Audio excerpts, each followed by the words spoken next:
It kind of like gives me an orgasmic rush of lust. You've seen all kinds of movies, but you've never seen anything like the Rocky Horror Picture Show.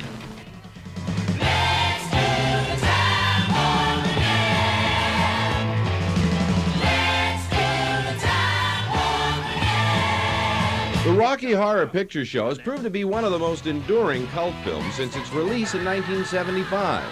Adapted from the rock musical, it's a parody aimed at the sci-fi horror and monster movies of the 50s. And although the film has never been a box office hit, it still draws standing room only crowds from its cult following.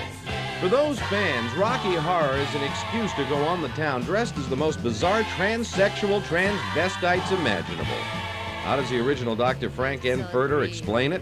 I think that there's a kind of innocence in it, in the sort of pansexuality of it or whatever. I mean, I think anyone can get, anyone who, whatever your kind of sexual hang-up, you can feel pretty good about yourself leaving the theatre. And it's not taken seriously. I mean, the whole thing is a joke. And it's become a sort of club, I think.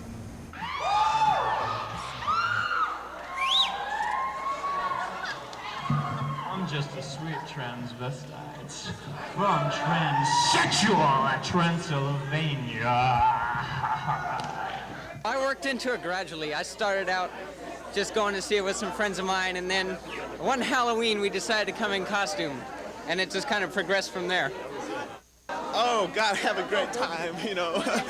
At Berkeley, I was out in the streets strutting around, you know, and I flashed to the cars and get honks, and everybody stops for me, and it's great. We've seen it about 180 times. Would I go and see it 100 times? No. But I don't like to see myself much, so, I mean, I always feel sort of faintly sick. One character who doesn't let modesty get in his way is that heavyweight delivery boy, Eddie. You hear a lot of actors say, oh, I can't watch myself in film, or I can't watch myself. I can watch myself all day because it's not me. It's like you take the character Eddie in the Rocky Horror Picture Show. It's not, I mean, it's like guys doing really crazy things. I'm not going to get on here and roll around on the floor right now. I'm not going to do that. But in the Rocky Horror Picture Show, I rolled around on the floor with Little Nell, you know. I mean, you just don't do that.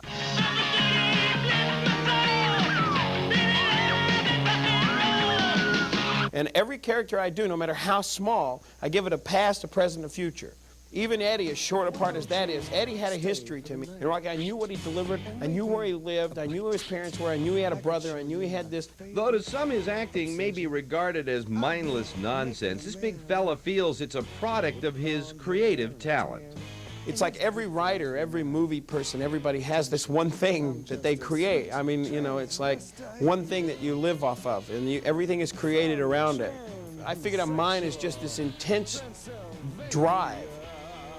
But I don't know where I'm going, but it's just in total intensity to create. Oh, Meatloaf was superb. He's magnificent in everything he does.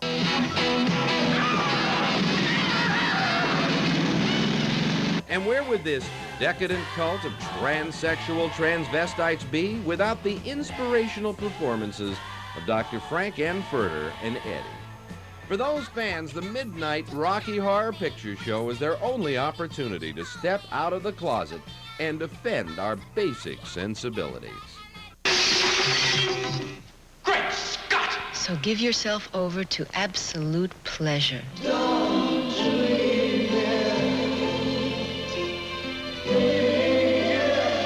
See the Rocky Horror Picture Show.